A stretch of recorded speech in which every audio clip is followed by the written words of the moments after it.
भनेर ढिँडो पकाएर बसेको ढिँडो सेलाएर ढुङ्गा जस्तो हुन्छ अब ढुङ्गा जस्तो ढिँडो बाँदरलाई खान दिँदा बाँदर पक्रक्क मरो भने भरे ढेँडो ल्याएर मलाई ढुङ्गा ल्यान्छ अनि म त ढुङ्गा खानु न ढिँडो खानु भएर यता आएको दिदी यो ढेँडो खान नसक्ने चिम्पान्जीको सन्तानलाई मेरो भाइसँग नाता जोडिदिएको गुङ्गुर जस्तो ससुरा र सुँगुर जस्तो सासूको लङ्गुर जस्तो छोरीले मेरो ढुकुर जस्तो भाइलाई कुकुर जस्तो मुखले ढेँडो भनेर बकुल्ला जस्तो खोला खोला माछा खोज्न पठाएर बिचारा मेरो भाइले दुःख पायो। दुःख तिम्रो भाइले के पाएर बुढी फुपू माछा ल्याउला र खाउँला भनेर बिहानै दुई दाँत माझेर बसेको फेरि दाँत माझ्ने बेला भइसक्यो अहिलेसम्म ल्याएको होइन तिम्रो भाइ यही तरिकाले दाँत माझ्दै बस्ने हो भने गिजा मात्रै बाँकी रहला जस्तो भइसक्यो। माछा खान पाउने हो के तेरो बाबु फोन आयो माछा आउने बेला फोनको आयो अब भोक लागेको बेला फोन खानु भएन। बकुलाको सन्तान भन त होइन किन बकुलाको सन्तान भन्छ है दिनभरि खोलातिर हराउनेलाई बकुला नभनेर के भन्छ त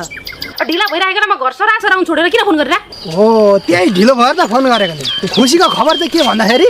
झन्डै झन्डै तै जत्रो माछा लिएर आउँदैछु म अब यत्तिकै सरासर घर आउँदाखेरि त अब माछा कसरी खाने भन्ने कुरोको सल्लाह गर्दा गर्दै ढिला हुन्छ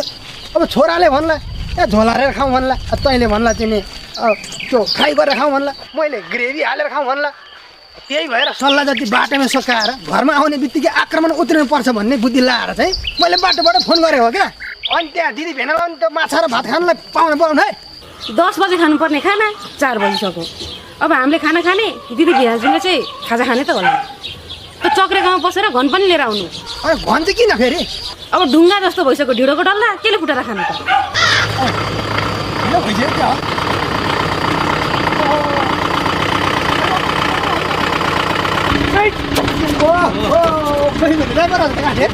चुलोको पनि व्यवस्था रहेछ त अब मेरो छोरीको पढाइ सकिहाल्यो त्यही बेला कोठाको सामान लिएर घर जान लाग्यो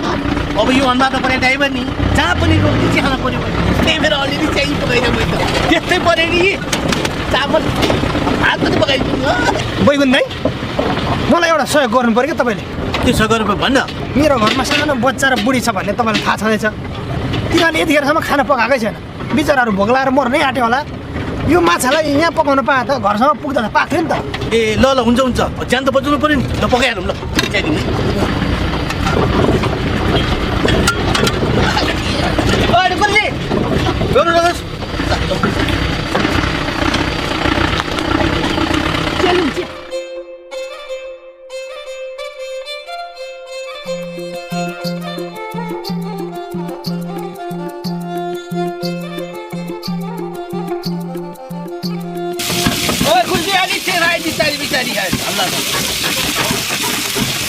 यति भएपछि मेरो बुढी र छोराले माछा खानु पाउने हो नि त अब तैँले फेरि बुढी र बच्चा भने म फेरि बच्चा भनेपछि भावुक हुन्छु कि यो के भने म मेरी श्रीमती छु फेरि भने घरमा भाले पनि थिएन गाउँमा कसैकोमा खसी काट्ने चलन पनि थिएन त्यसपछि त म बन्दुक बोकेर जङ्गलतिर कालिज खोल्न गएँ कालिज देख्ने बित्तिकै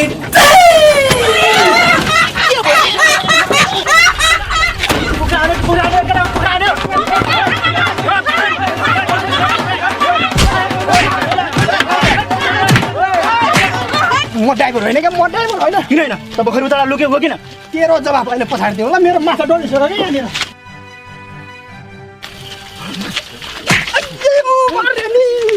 मेरो माछा खाने मलाई नै पिट्ने त आगो लैरा सधैँभरि यो स्पिड दौडाउँछ गाडी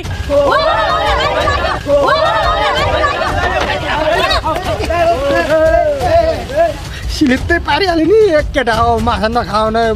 अहिलेको भाले कहाँ छ म तिर्छु क्या त्यसको पैसा भाले हराएर कता गइसक्यो कहाँ ल्याउने भाले भाले त मर्या नै थिएन गाडी तलबाट उता निस्किया थियो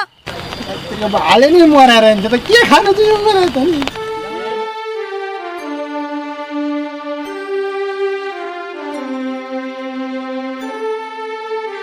घरमा बुढी र छोरा माछा परेर बसिरहेको छ दिदी र भिनालाई नि बोलाएको छ के चाहिँ गर्ने होला त्यो हरिङ्गलहरूले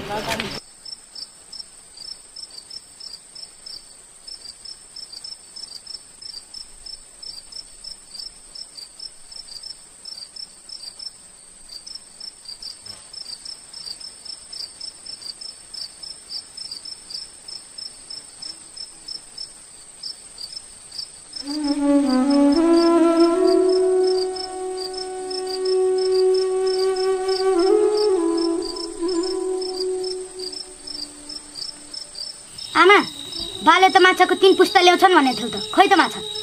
माछाहरू अहिले निसन्तान भएर छ क्या अनि कहाँबाट पाउँछ 3 पुस्ता होइन हौ सालो खोलाको माछा हेर्दै बगरमा आफै गन्द्रुङ लड्दै बस्यो क्या अनुहारभरि चोटपटक छ त होइन के चाहिँ गरेर घाइते भयो हौ